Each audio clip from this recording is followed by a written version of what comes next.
Boker Tov, nous avons le plaisir d'accueillir dans notre studio Laurent Choumouni. Laurent Choumouni, bonjour, merci d'être venu ce matin. Vous êtes directeur de la promotion au sein de la Coupatrolim Meouchedet, en particulier donc pour le sud du pays. Et nous vous avons sollicité parce que vous avez initié un projet tout à fait particulier avec la collaboration de la Chavaya israélite, un projet Taglit. Alors Taglit, on sait bien entendu ce que c'est, mais ce qu'on ne savait pas, c'est qu'il existe, il y a eu ces derniers jours un Taglit Meouchedet. Alors un Taglit de la Coupatrolim Meouchedet, pourquoi une telle initiative? Expliquez-nous. Alors j'ai eu le plaisir vraiment d'organiser ça avec la Chavaya et avec Ilanit et son équipe qui ont fait un travail exceptionnel. Et ce groupe de Taglit, en fait, ça fait près d'1 an qu'on travaille sur ce programme-là. On avait eu cette idée avec la direction de la Meouchedet et la direction de la Chavaya israélite de montrer aux jeunes médecins israéliens, jeunes médecins français, aux jeunes personnels aussi français de médical, paramédical, de venir voir le système en tant que touristes, de le goûter, de le regarder, de voir comment on travaille en Israël et de leur donner envie, voilà, de goûter vraiment le système et aussi d'avoir aussi un contact avec le personnel francophone qui travaille déjà en Israël. Et puis peut-être le faire dans une atmosphère, on va dire, assez décontractée, sans pression. Exactement. On n'a pas trop parlé, on va dire, Alia. On n'a pas dit concrètement, on n'a pas dit le demain mot matin tous les 2 jours, montez, voilà, exactement. Tous les 2 heures. Mais ce qui était important pour nous, c'est de leur expliquer comment ça marche et de leur montrer vraiment de l'intérieur. Alors, ce qu'on a organisé avec la Chavaya, c'est-à-dire, bon, bien sûr, ils ont le Taglit normal, c'est-à-dire ils ont leurs étapes qui sont la découverte d'Israël, les étapes incontournables. Le sud, le nord d'Israël, Jérusalem, bien sûr.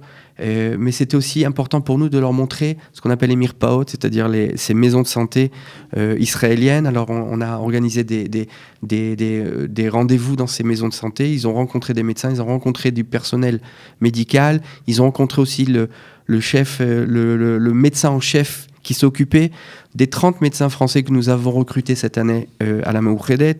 Il s'est occupé d'eux, donc il connaît bien son sujet, même en étant israélien.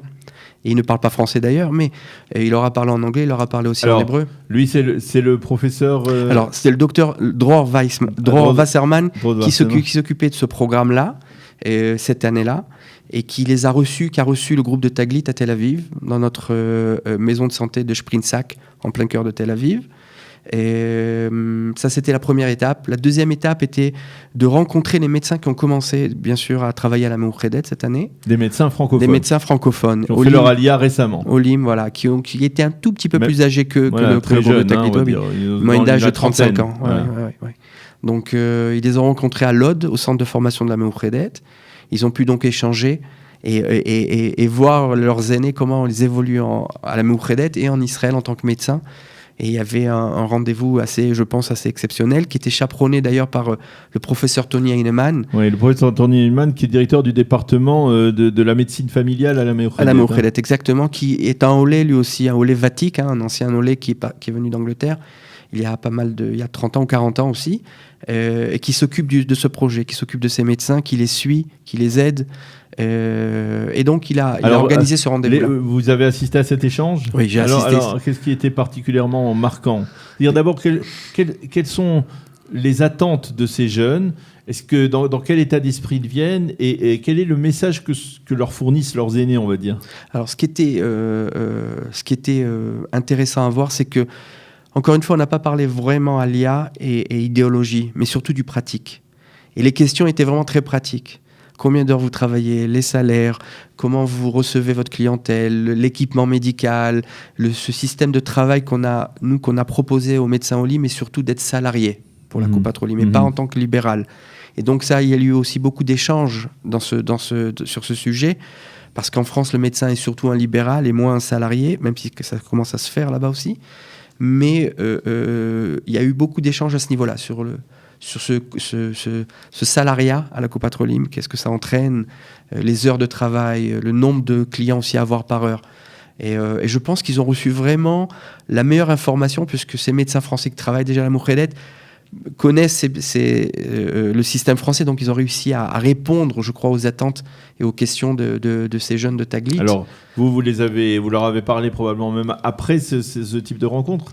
Vous pouvez dresser une sorte de conclusion de la part de ces jeunes, de leur voyage, de leur séjour, de leur rencontre en particulier avec les médecins. Alors, je pense que le résultat est positif dans le sens où ils ont vu un système qui était, ils ont reçu des réponses qui étaient très pratiques. Et je crois que c'est ça qui fait la force aussi de ce voyage. Oui, parce qu'effectivement, lorsque on a en face de soi une personne qui est compétente, mais qui n'a pas vécu la même expérience c'est-à-dire récemment, c'est moins marquant. Et là, vraiment, par exemple, il y a des contacts qui se sont créés, il y a des échanges de téléphone. Alors, j'ai donné bien sûr mon numéro de téléphone et mon mail, et j'ai eu déjà plusieurs contacts qui me posent des questions. Comment on fait pour venir, comment on fait pour travailler, et ainsi de suite. Je pense que on a réussi, je pense, dans ce groupe-là, à montrer que c'est possible. Et j'espère qu'après, ces jeunes médecins, ces jeunes infirmières et ces jeunes paramédicaux, je pense qu'ils arriveront, je pense, à une décision, j'espère, bientôt, rapidement, j'espère. Je pense qu'on a réussi. La porte est ouverte. La porte est ouverte. Ils étaient déjà dans une bonne disposition d'esprit, c'est-à-dire le fait d'avoir accepté, enfin d'avoir répondu à ce projet de Taglit Meouchedet, c'était parce qu'ils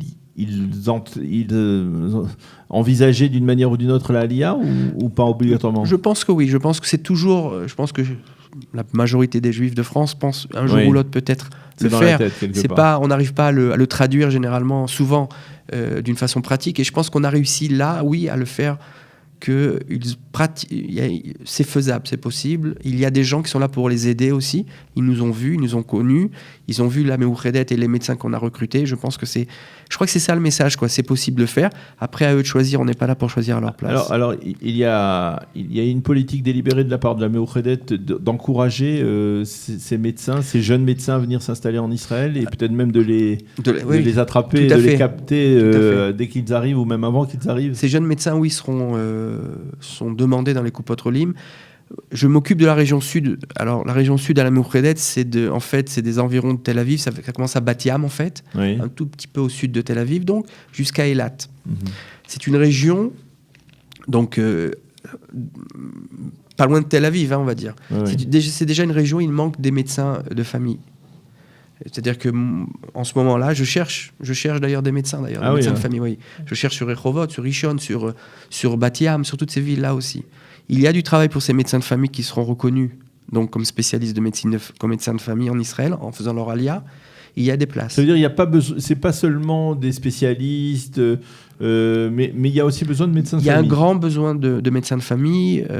Des médecins de famille à la française ou alors des médecins aussi de famille à la française. Je crois que la Coupat Olim Meouchedet. Est-ce que la Coupa elle est prête à s'habituer à ce type? Elle s'est habituée. Elle s'est habituée. Comme me disaient aussi les chefs médicaux, les médecins en chef de la Coupat Olim, ils ont découvert un système, une approche qui est particulière aux médecins français, qu'on peut traduire dans la réalité israélienne. Qu'on peut traduire, qui est pas facile à traduire, des mais médecins on le fait. à domicile, des visites. Ça, c'est pas une approche, c'est un système qui est différent. En Israël, le système médical est basé sur une médecine de famille dans les mirpaot, dans ces maisons de santé. C'est-à-dire que le médecin de famille est là avec une infirmière et un équipement médical pour donner le meilleur service possible. C'est la base du système médical. C'est pas les visites à domicile qui feront que vous serez en meilleure santé. Et ça, vous ferez pas changer le système israélien à ce niveau-là. Les mirpaot, c'est le cœur du système médical, ces maisons de santé-là. Il y a un grand besoin de médecins dans ces maisons de santé, surtout dans ce qu'on appelle la refoua rishonite, c'est-à-dire la médecine de famille, c'est-à-dire les médecins de famille, les pédiatres, les gynécologues. Il y a un besoin dans ce domaine-là. Et j'appelle vraiment tous les médecins jeunes qui se posent des questions. Ouais. Qui sont déjà... Alors, ça vous a donné, on peut qualifier ça de réussite, ça vous a donné une envie d'en organiser d'autres de ce type, d'autres groupes de Taglit, peut-être même de parler de Massa, d'un programme Massa pour les jeunes médecins ou pour peut-être des jeunes internes qui pourraient arriver au cours de leurs études ici en Israël? Alors, il y a plusieurs idées. D'abord, la Meouchedet est ouverte à rencontrer les médecins qui font leur alia s'ils ont déjà certains papiers. Mais ça, moi, je les aide dans cette démarche-là.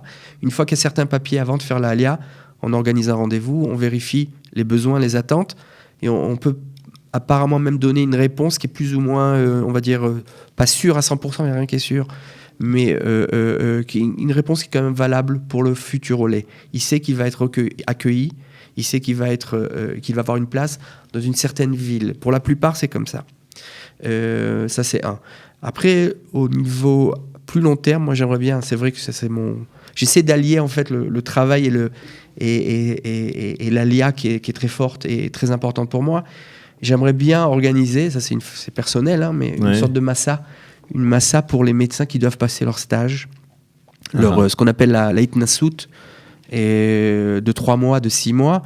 Ça peut être intéressant. Je pense qu'il y a certains organismes qui essaient de travailler sur ce sujet-là. Je pense que c'est important de le faire. C'est-à-dire qu'un médecin qui veut faire son alia pourrait faire son stage avant de faire son alia. Et donc, il arrive en Israël et il sait qu'il a déjà fini son stage. Ça peut économiser quelques mois encore dans cette démarche d'alia et pour commencer à travailler dans une coupe Patrolime. J'espère qu'on pourra le faire. Eh bien, écoutez, c'est sur cet espoir que nous allons rester après cette réussite. Donc, cette initiative tout à fait originale, hein, donc d'un Taglit conjugué à la Meouchedet, c'est tout à fait inédit. Et merci beaucoup, Laurent Géouni, de nous avoir parlé de cette expérience et en espérant qu'elle se renouvellera prochainement. Voilà, c'est la fin de cette éditorial de ce matin.